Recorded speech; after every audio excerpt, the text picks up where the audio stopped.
ассалому алайкум дӯстони азиз ва тамошобини рахш теҷӣ. дӯстони азиз, дар имрӯза навор бошад 13 мошин омода кардагим пешкаш шумо мекунем. мошинҳои майда, мошинҳои боркаш, молодёжни ҳархеле арзон. дӯстон, навори моро то охираш тамошо кунед, ба видеонавори мо лайк гузоред дӯстон, ва дар комментариya нависед ки ба шумо чӣ хеле мошинҳо дар кор. мо дар видеои оянда пешниҳод мекунем. агар шумо хеле мошини фурӯшӣ доред ё ки хона, замин, квартира, дар имо ва дар ватсап мо роҳӣ кунед дӯстон. мо пешкаши харидорон мекунем. курси имрӯза бошад 1000 рубли баробар аст ба 155 сомонӣ. бошад наворро сар мекунем, поделиться кунем видеои моро. марҳамат, рафтем. Якум мошини фурӯши мо дӯстон аст грузовой Hyundai Porter, соли бароиши 2000 май, коробкаш механикай. состояние мошин беҳтар не дӯстон азиз. мошин ягон камбуд надорад. мошин дар ҳолати корияй. мошин задагӣ пӯшидагӣ надорад, нав мотор кардагӣ, кондитсионер дорад, кор мекунад. 8 моҳи дигар ҳуҷҷат дорад, баллонаш қариб 90%. мошин қарор дар ноҳияи ҷергатол дӯстон азиз, лахшда. нархаш 55000 сомон бо курси имза гирем 354000 рубл мешавад. бо арзон карда мешавад, муомилаи хуб дорад дӯстон азиз. кадоми мошин харай бисёр арзон мекунем гуфтагиай. сабаби фурӯхтанаш дӯстон мошини калон мегирем гуфтагиай. рақамошон дар роҳи экрани шумо метавонед нигоҳ маълумотша гиред. марҳамат. мегзарем ба дуюм мошини фурӯшӣ. ВАЗ 21099, соли бароиш 1997, сӯзишвориш газ бензинаш кор мекунад.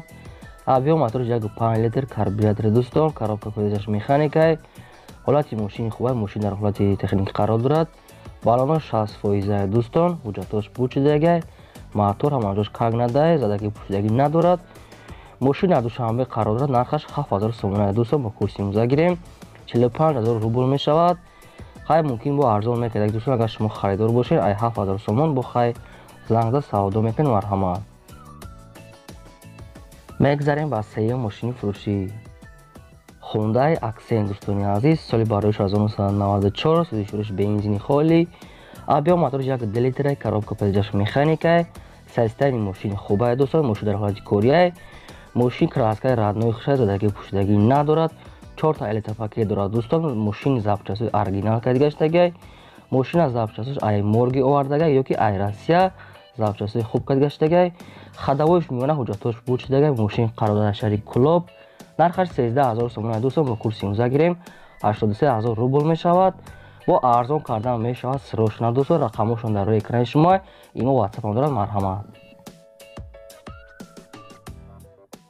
мегзарем ба чорум мошини фурӯшӣ. Hyundai Starex, соли бароишаш 2002, сӯзишвориш дизел. объем моториш 2 литр, коробка подачаш механикай. состояние мошини хуб аст, мошин нахадояд дӯстон. нав хадавой кардагай, баллонои 80% дорад ҳар чораш дӯстон. ҳуҷҷатош бучидагай. мошин сабаби фурӯхтанаш дигар мошин мегирем гуфтагай. мошин дар ҷергатол қарор дорад дӯстон, дар лахш. нархаш 35000 сомон бо курси имза гирем 225000 рубл мешавад. бо савдо карда мешавад, бо арзон мешавад. агар шумо харидор бошед, занг занед, дигар маълумоти пурраша гирем бародаро. мо навормона давом медиҳем. мегзарем дӯстон ба панҷум мошини фурӯшӣ. ВАЗ 2115 дӯстони азиз, соли бароиш 2004, сӯзишвориш газ бензинаш кор мекунад. объем моториш 1.5 литр, коробка подачаш механикай. состояние мошини хуб аст дӯстон, мошин кагнада, задагӣ пӯшидагӣ надорад. дигар маълумотша бо телефон гуфтаган. мошин дар душанбе қарор дорад. нархаш 12000 сомон бо курси имза гирем 70000 рубл мешавад. бо арзон карда мешавад срочно. агар шумо харидор бошед, рақамошон дар роҳи экран метавонед занг занед, дигар маълумотша гирем дӯстон. агар шумо хеле мошини фурӯшӣ доред ё ки ягон хона, замин, дар имо ва дар ватсаби мо роҳӣ гирем дӯстон. пешкаши харидорон мекунем. мегзарем ба шашум мошини фурӯшӣ. Lada Priora, соли бароиши 2023 гуфтагия дӯстон. ҳамин хеле маълумот. сӯзишвориш бензина, газ задагӣ нест. объем моториш 1.6 литр, коробка подачаш механикай. мошина чӣ хеле мошини нав дӯстон, состоянияш беҳтарин. мошин дар душанбе қарор дорад. нархаш 45000 сомон бо курси имза гирем 290000 рубл мешавад. алишам мешавад гуфтагия, арзонам мешавад дӯстон. ягон вариант дошта бошед. рақамошон дар роҳи экрани шумо. марҳамат. мегзарем ба ҳафтум мошини фурӯшӣ. ҳафтум мошини фурӯши мо дӯстон ҳастад Mercedes-Benz C-Class соли бароиш 1994. Судишуриш газ бензин дорад, кор мекунад. Объем моториш 1.8 литр. Коробкаш механика. Системаи мошин беҳтарин. мошин қарор дар ноҳияи ҳамадонӣ дӯстон. нархаш 27000 сомона бо курси имза гирем 174000 рубл мешавад. дигар маълумотша бо телефон гуфтага дӯстон, агар шумо харидор бошед бо арзон мекунем гуфтага рақамошон дар рӯи экрани шумо метавонед занг занед, дигар маълумотша гирем дӯстон. мо наварона давом медиҳем. мегзарем ба ҳаштум мошини фурӯшӣ Opel Astra F. дӯстони азиз, караван соли бароиш 1995 аст. судишуриш бензини холия. объем моториш 1.6 литр. коробка передачаш механика. системаи мошин беҳтарин аст дӯстон. мошин задагии пӯшидагӣ надорад, соҳибиш гуфтааст. мошин 4 та балони нав дорад. 8 моҳи дигар ҳуҷра дорад дӯстон. люк дорад ҳастай. печкаш кор мекунад. ходовоиш миёна. мошин дар душанбе қарор дорад. нархаш 24500 сомон аст. бо курси имза гирем 158000 рубл мешавад. бо арзон мешавад дӯстон. савдо дорад. рақамошон дар рӯи экрани шумо. агар шумо харидор бошед занг занед, дигар маълумотша гирен. лайк мондан ва обуна шуданро фаромӯш накунед дӯстон. меҳнатҳои мо барои шумо. раҳмат барои дастгиритон.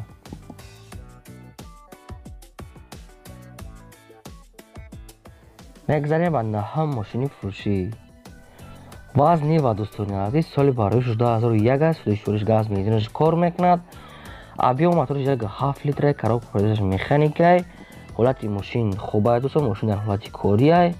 дигар маълумотша бо телефон гуфтаган. мошин қарор дар шаҳри нав дӯстон. нархаш 28000 сомона бо курси имза гирем 180000 рубл мешавад. бо арзон мешавад гуфтага соҳибуш. рақамошо дар рӯи экрани шумо. мошин дар ноҳияи шаҳри нав. бародарон марҳамат, занг занед, дигар маълумот пурраша гирен дӯстон. мо наварона давом медиҳем. мегзарем ба даҳам мошини фурӯшӣ ваз 2107 дӯстони азиз, соли бароиш 2004 аст. судишуриш бензини холия. объем моториш 1.6 литр. коробка передачаш механика. системаи мошин хуб аст. мошин задагӣ пӯшидагӣ надорад. мошин как надорад. дигар маълумотша бо телефон гуфтаган. мошин қарор дорад дар ноҳияи ҷалолиддини румии балхи дӯстон. нархаш 15000 сомона бо курси имза гирем 96000 рубл мешавад. мумкин бо арзон мекардагист. агар шумо харидор бошед рақамошон дар рӯи экрани шумо. занг занед, дигар маълумотша гирен. марҳамат.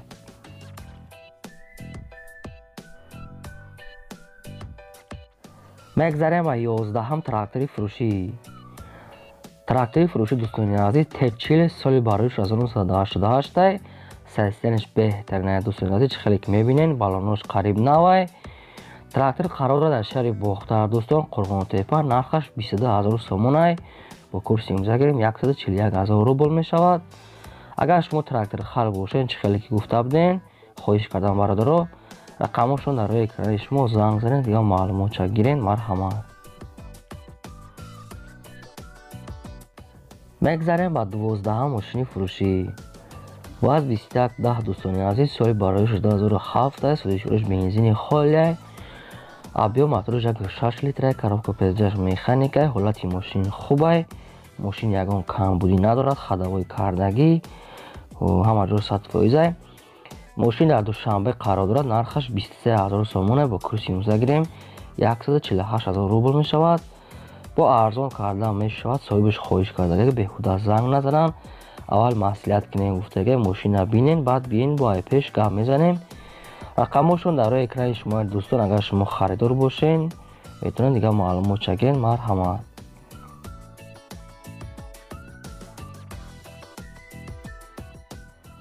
мегзарем ба 13ам мошини фурӯшӣ Daewoo Nexi дӯстони азиз, соли бароиш 1996 аст. судишуриш газ бензинаш кор мекунад. объем моториш 1.6 литр. коробка передачаш механика. системаи мошин хуб аст. мошин ягон камбудӣ надорад гуфтагӣ ҳама ҷо соза. мошин учёт баровардагӣ аст. мошин дар душанбе қарор дорад. нархаш 12500 сомон аст. бо курси имза гирем 80000 рубл мешавад. бо арзон мешавад гуфтагӣ соҳибуш. агар шумо харидор бошед рақамошон дар рӯи экрани шумо. занг занед, дигар маълумотша гирен дӯстон.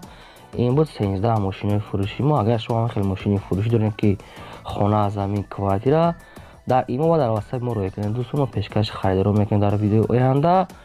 چه خیلی ماشین داره خورا در کامنتر نویسین، ما پیشنهادتون میکنیم تا ویدیو آینده. خدا نگهبان همه شما.